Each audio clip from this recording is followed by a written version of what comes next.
are so proud, but your voice is too loud.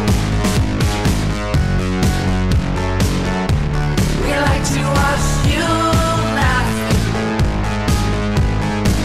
You pick the insects off the plants. No time to think of consequences. Enjoy yourself. La seconde moitié du XXe siècle constitue un tournant pour les femmes françaises. Après avoir obtenu le droit de vote en 1944, elles conquièrent des droits fondamentaux dans bien de domaines. Elles s'intègrent dans le monde du travail et gagnent des libertés individuelles. Ces conquêtes ne se font pas sans heurts, puisque ces femmes, au terme d'une course d'obstacles longue de plusieurs décennies, sont encore à qualification égale dévalorisées. Pourtant, si l'égalité homme-femme est aujourd'hui inscrite dans la loi, dans les faits, leur émancipation reste incomplète. Cela nous amène à nous demander, qu'est-ce qui freine l'égalité de la femme dans la société française depuis 1945 à nos jours, malgré l'évolution des lois? Dans une première partie, nous verrons qu'il y a eu une évolution positive dans la place de la femme, et dans une deuxième partie, nous analyserons les nombreux facteurs comme les inégalités de salaire, l'éducation sexuelle à faveur des hommes, la difficulté de mener à la fois une vie privée et une vie professionnelle qui freinent cette avance.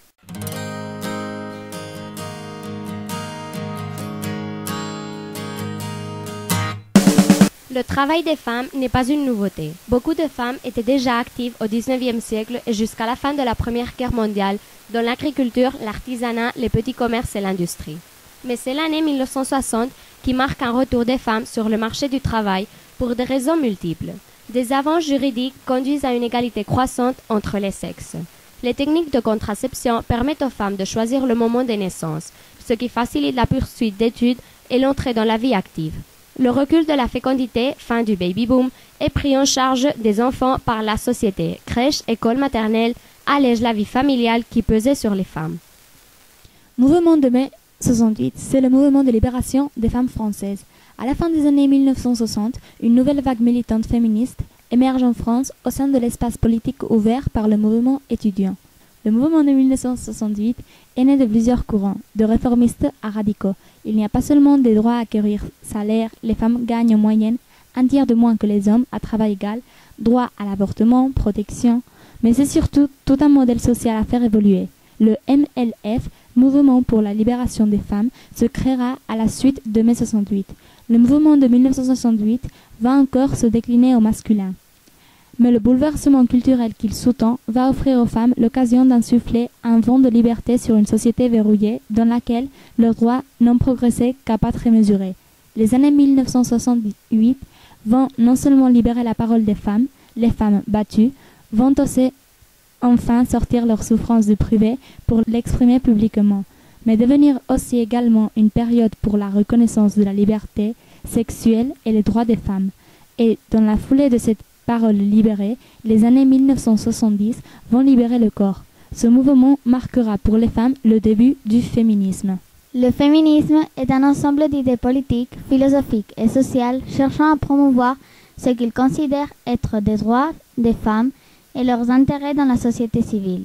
La pensée féministe vise en particulier l'amélioration du statut des femmes dans la société où le féminisme considère que la tradition établit des inégalités fondées sur le sexe. Le féminisme travaille à construire de nouveaux rapports sociaux et développe des outils propres à la défense des droits des femmes et de leurs acquis. Ce mouvement est soutenu par diverses théories sociologiques et philosophiques. Né après l'âge industriel, le féminisme se réclame de mouvements plus anciens ou le combat mené dans d'autres contextes historiques. Il est parfois présenté comme une lutte menée afin d'abolir l'oppression dont les femmes seraient victimes du quotidien. Le féminisme est soutenu principalement par des femmes, bien qu'il soit également activement défendu par des hommes. Les féministes cherchent à faire progresser les femmes dans leur contexte socio, politique et économique, mais également dans la perception qu'elles ont d'elles-mêmes. Ils défendent l'idée que le personnel est politique et font avancer la cause des femmes en l'aidant à se structurer en tant que personnes autonomes, capables de gérer leur propre corps et de façon plus générale toutes les dimensions de leur vie.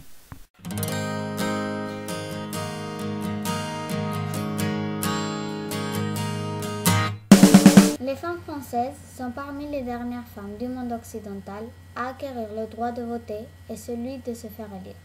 Les Françaises n'attendent pas le droit de vote pour accéder à des fonctions gouvernementales, mais uniquement pour marquer sa place dans la société. Finalement, De Gaulle se décide et attribue le droit de vote aux femmes de France à la Libération, figurant dans le programme du Conseil national de la Résistance. Il faut attendre le soubresaut de la Libération pour qu'enfin les Françaises obtiennent le droit de vote. Le gouvernement saute le pas en 1944 pour que les femmes puissent exercer son droit aux élections municipales.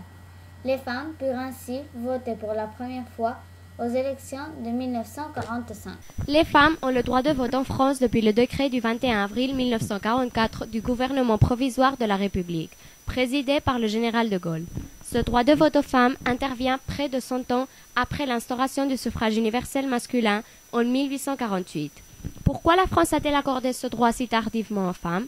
Dès les années 1870, sous la Troisième République, des députés ont proposé l'instauration d'un vrai suffrage universel incluant les femmes. La Chambre des députés a voté à plusieurs reprises en faveur du droit de vote des femmes, mais à chaque tentative, c'est le Sénat qui a bloqué la réforme. Or, sous la Troisième République, aucune loi ne peut passer si le Sénat vote contre. Le principal argument avancé par les sénateurs pour refuser le droit de vote est de brandir l'aménage de l'Église. À cette époque où les relations entre l'Église et l'État sont tendues, de nombreux sénateurs redoutaient que les femmes soient trop influencées dans leur vote par ce que leur dirait le prêtre. Cette idée montre le rôle des femmes attribué par la société de l'époque, aux hommes les affaires publiques, aux femmes la gestion du foyer.